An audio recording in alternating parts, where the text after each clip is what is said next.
From unknown to nursing aid bossing. Nganong na mga taong nagapanghilabot pas laing relasyon.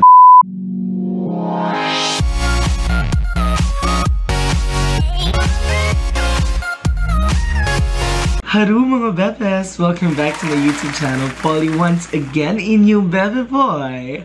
Na baboy, it's been a while mga bebes. Medyo na-busy lang gamay, but at least now I am back with a brand new video. Because today is February 22 and it's another day, another life, another chance, another video. And since February ang the month para sa mga umiibig, para sa mga nasaktan, umasa, nabigo, at lahat na, para rin sa inyo ha mga bebes.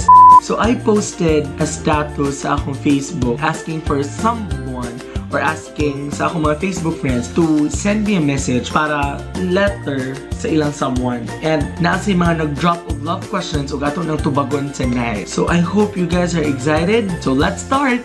So magsugod ta sa mga letters. Dear Polly. Hindi mo pa inana, no? But anyways, datong letter. Our first letter sender ay galing kay unknown. Hindi siya gusto magpailabat mo na iyang letter to somebody out there nga nagtanaw ani nga video. I've said a lot of goodbyes, too many to even remember, but I think this would be the last one. I cry. The one where I'll take courage to say everything I need to do so when I'm done. I'd be able to truly let go of something that hasn't even happened. Sakit kaayo, diba? Murag mo let go ka sa butang nga wala nahitabo. Anyways, let's continue. I realized it's a month ago. Maybe because you were one of my first male best friend, kalit lang and a super close friend, and that was foreign to me. If anyone asked why I liked you, I had one consistent answer. You were fun to hang around with. You're the type of person that I would want to be with because spending time with you was always time that was worth it. We shared some interests, nothing really special and nothing that I would consider to be special for you and me. I always had fears during the period I was infatuated with you. Last December 24, I know it was overthinking, but I felt you found my company unbearable. Now, let's gonna continue being a friend. Thank you and goodbye, babe. Medyo complicated ang uban na hitabo and ang gusto lang yun ni sender, mag-friends ra gihapon sila. But anyways, dara yung question nga atong tubagon ng mga bebes. If ever magkita mi puhon unexpectedly, unsay dapat buhaton sa atong sender? Dapat pa ba remain nga unsa kung treatment niya before or change? Feeling na ko no, dapat gihapon ma-remain.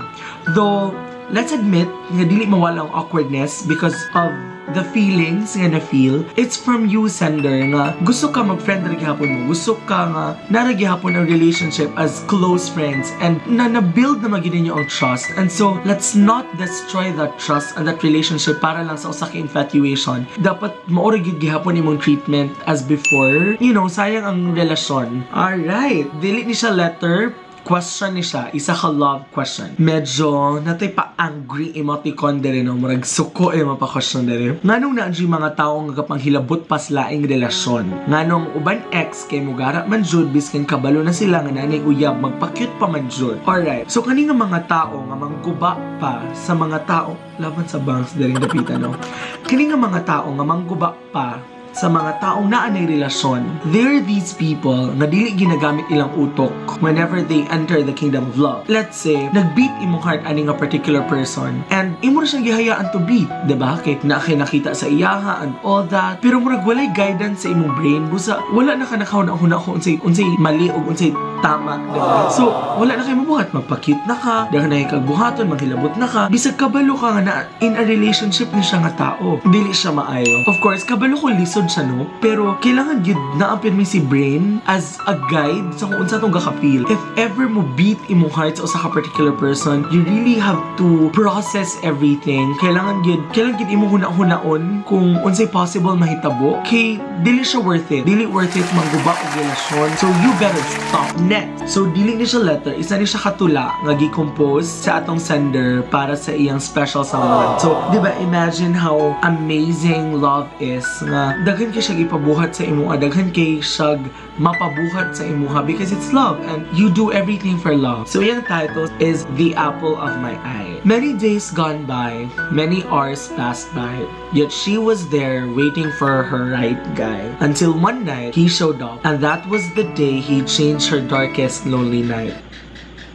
laban sa talo to daring dapitan. Hi, she said. Hello, he added, with his little word means wonderful until it became meaningful. She was building walls. She never believed in love anymore. Without love, pains no more. Her walls are created with anger and bitterness. So medyo reserved ang persona daring dapitan, no? Okay, laban sila mga pa-wall daring dapita, eh. They speak about pretty things, yet she didn't agree that the beauty they tried to say exists in her. She lost herself a long time ago. So medyo nasakitan na siguro si persona before. With her eyes closed up, he opened her eyes. By the love he gave, he believed in love. He found her, nor loved and took care of her. He chose to stay for love he astray. Embraces the difference, loved the appearance, yet loathed the circumstances for this love full of consequences. She's slowly drowning, wondered, where is the wall she builded? Little did she know, she's breaking it slowly, tearing it harshly, still wondered wearily. As she looked up to the sky, it reminds her of him, smiling and laughing. It comforts her, for his love is all she wants. He gives her hope to conquer the day, for every battle she faces every day. She doesn't know when it lasts, but still face the problems ahead. Every time they talk, he'd free her problems. Every time he kissed her lips, he takes her sorrows away. I love you for everything. I love you for understanding. I love you for taking care of me. I love you for accepting me even though I'm not worth it. You are the man that I dreamt about. Please don't make me leave you. I love you, my art. I love you, my fian. It's all about somebody nga reserved. That's why build niya yung walls to protect herself and to lock herself up. I'll start with, hi. You know how much I'm into you, right? Can't believe that it was you I adore so much, and the fact that my fantasies became real to the point that it was unbelievable. It's February and it's love month for everybody. Happy Hearts Month sa'yo. Ay, eto, to Giovanni Taganahan. Diba? Pinangalanan for the first time sa ating senders na nagpangalan, Giovanni Taganahan. I appreciate and love you a lot. Daghan man lalaki nakapalibot sa akua, but always remember na ikaw o ikaw ra jud akua. I love you so much, Babu. From Anonymous. Ayan. Gusto niya delay pa ila-ila yung self, but I know, feeling na ako kabalo nakagay kung kagikan niya siya. And the love question is, mali ba nga itago ang inyong relasyon kay tungod dili gusto sa imong parents nga mag-uyab-uyab ka? Ay, medyo lisod, no? Medyo lisod. Technically, mali siya, but because gina-fight na rin ninyo inyong relationship and gina-fight na rin ninyo inyong love for each other, mahimo nang correct, even if it's not. I would really advise, maisaba yun.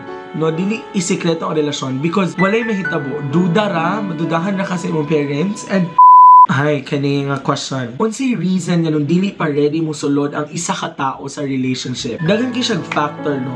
It's either ang kani nga tao afraid of responsibility, dili pa siya ready. Kani nga tao afraid of kani ligid nga mga tao nga dili pa ready mo enter relationship. They're the ones who are afraid to experience pain. Gakadlok sila nga what will happen?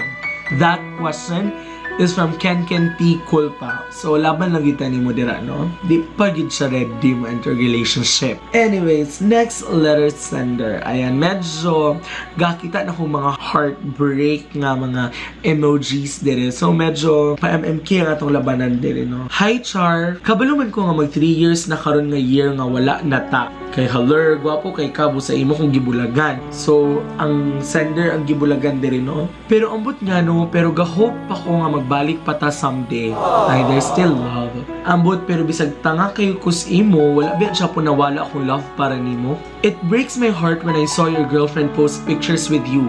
As in, sakit pa kaayo. 3 years na mga bebes, ha? Take note, 3 years and the pain is still there. Imagine, feeling na ako bago pa ta nagbulag, murag gahapon lang. Nganong love man kay ta ka? And please, babe, kabalo ko nga kabalo ka, gakasakitan pa Japon ko. I know you, Kay. Almost 2 years and a half sabta nag-uyab mo, pero sorry for being so strict and maldita sa imuha, ha? I love you for the last time, baby. Happy ko if makita sabta ka nga happy, pero bahalag sakit, basta just always remember this. I'm always here by your side. Baka dili na ako ang imong kalipay.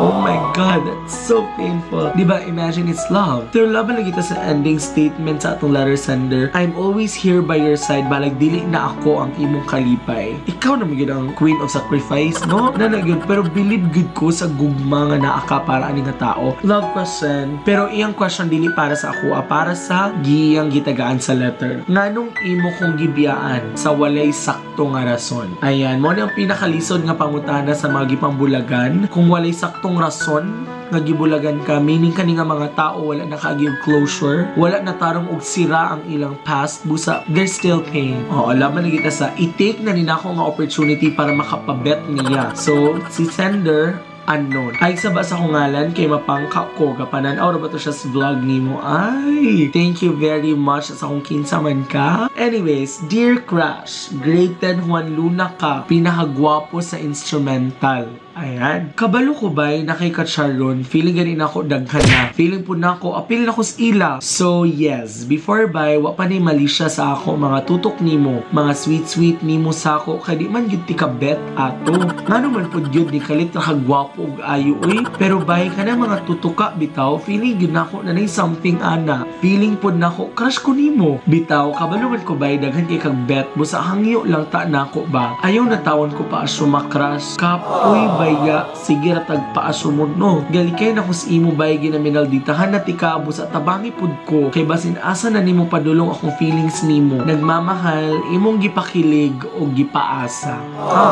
Sakit para sa sender dining dapitan no nga. Gipaasa ra siya and all. Pero laban lang gihapon, love is love. Kailangan ba yun ang 3 months rule ay kamusulod o turo sa usa ka relasyon? Actually, dili siya kailangan. For me, dili kailangan ang 3 months rule. Kani mo yung 3 months rule, mura rin siya silbing respeto nimo sa imong past relationship. Pero kung naka-move on na ka within the span of 1-2 months, wala na ba 3 months, then why not? Love comes in a perfect time and unpredictable gets si love. So kung niabot siya before 3 months after sa inyong pagbulang, why not? Diba? So, iya a love question. Hi, Kuya Polly, good evening. Kanina naman siya ko yung friend nga lalaki sa una sa junior high. Then pagka grade 9 niya, ito na siya Japan.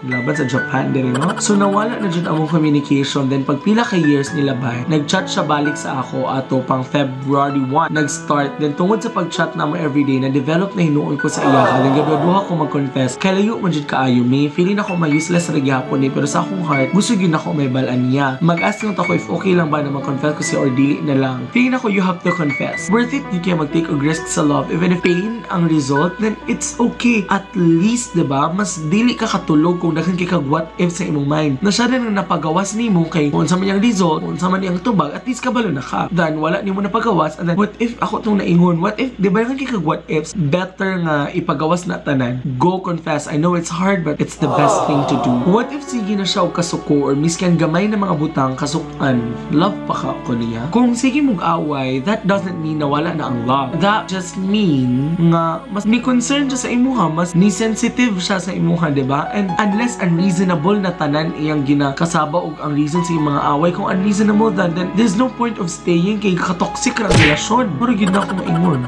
Dear you, unsa friends na lang gid ta ani, final na gid na, ana na gid na, final na gid nga friends ra, bitaw ang pingka kung asa ka karon. Please be happy. Ayaw na og think sa mga bisan unsa nga makadaot sa imong mood. Gusto na ko always ka happy. Remember nga naara ko din imong best friend nimo, bahalag best friend ra. I love you. To Clerk from M. Alright, so to Clerk from M, believe ko sa imong love po diri no. I mean, amazing lagi kay si love, how sacrificial you can be because of love. Laban lang ta diri sa mga pasakripisyo sa kinabuhi alang sa higugma sa usa ka tawo. Dear Peter Pedimente, to nursing aid bossing from unknown, when will you know it's love?